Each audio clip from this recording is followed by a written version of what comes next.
الرحمن الرحيم هو الذي أرسل رسوله بالهدى ودين الحق ليظهره على الدين كله ولو كره المشركون. صدق اللہ العظیم. اسٹیج پر تشریف فرما معزز و مکرم علماء کرام اور محترم اساتذہ کرام اور عزیز ساتھیوں، اس وقت ہندوستان کے مسلمان تاریخ انسانی کے دشوار گزار دور سے گزر رہے ہیں. مصائب اور مشکلات کے طوفان بلاخیز میں گھرے ہوئے ہیں. مصائب و آلام نے ہر طرف سے احاطہ کر رکھا ہے. ایک طرف اسلام اور اسلامی آثار و روایات کو مٹانے کی کوشش کی جاتی ہے، تو وہیں دوسری طرف مدارس عربیہ کا پورا ڈھانچہ باطل کے شکنجے میں ہے. پورے ملک میں مدارس پر زبردست یلغار ہو رہی ہے اور عالمی سطح پر دینی اداروں کے خلاف زہر افشانی کی جا رہی ہے.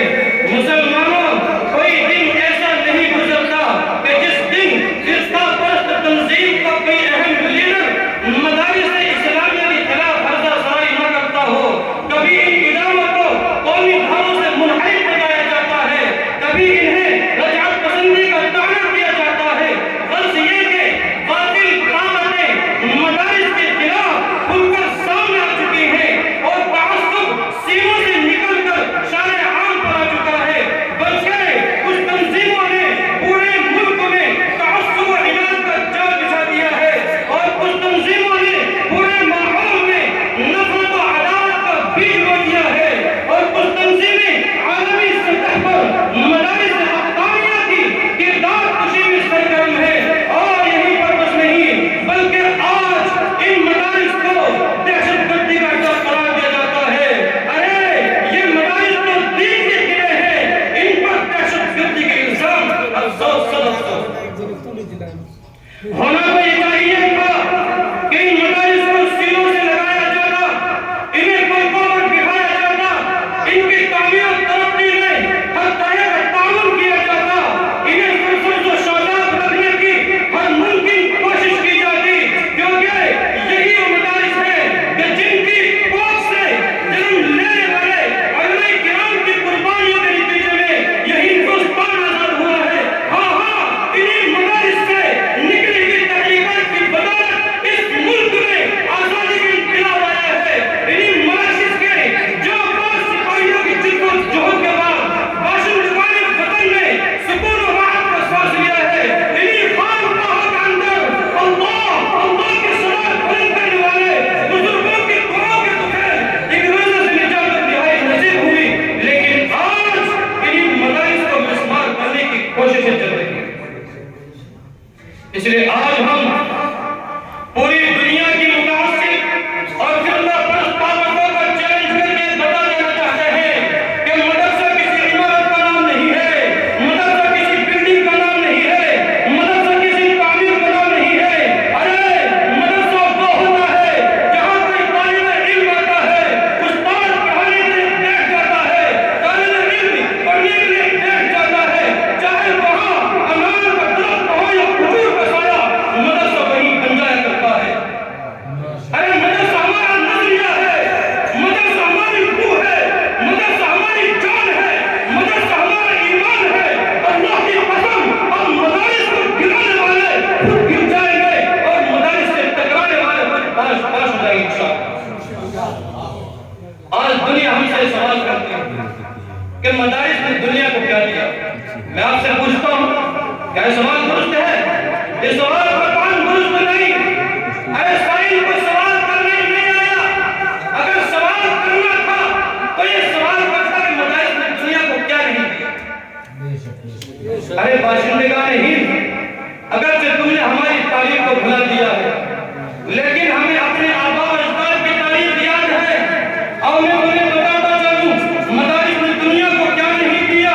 ارے سن، مدارس نے دنیا کو بے زمینی، ابن الوقتی اور ایمان فروشی نہیں دی.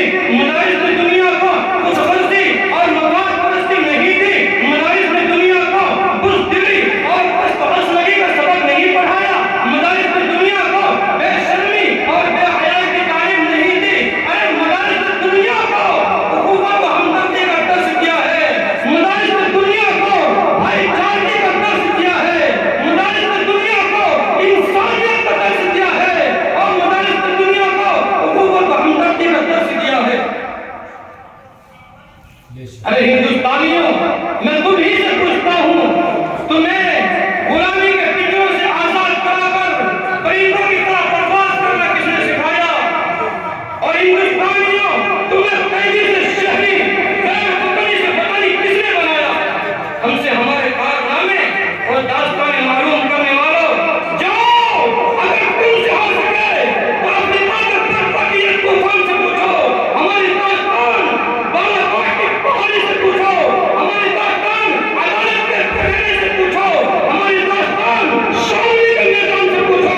تو کچھ روز مدارس میں دن رات گزار اپنے، کچھ روز مدارس میں دن رات گزار اپنے، یہ مدرسے تجھ کو بھی انسان بنا دے۔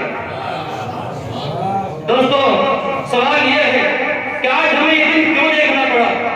شخص پسندوں کو مدارس کے خلاف بولنے کا موقع کیسے ملا؟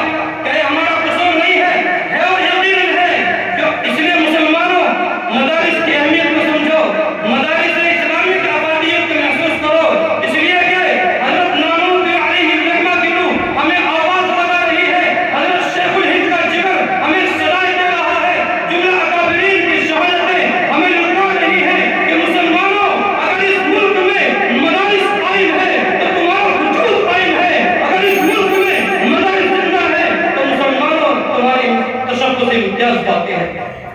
اس لیے میں شیخ کی حضرت اپنی بات ختم کر رہا ہوں کہ یہ دینی مدرسے ہیں، دیکھ مت مشکوک نظروں سے، برائی سے یہاں تو بچہ بچہ دور رہتا ہے، یہاں دامن پہ کوئی داغ تجھ کو مل نہیں سکتا، ارے یہاں تو سب کے ماتھے پہ خدا کا نور رہتا ہے۔ وآخر دعوانا الحمدللہ رب العالمین۔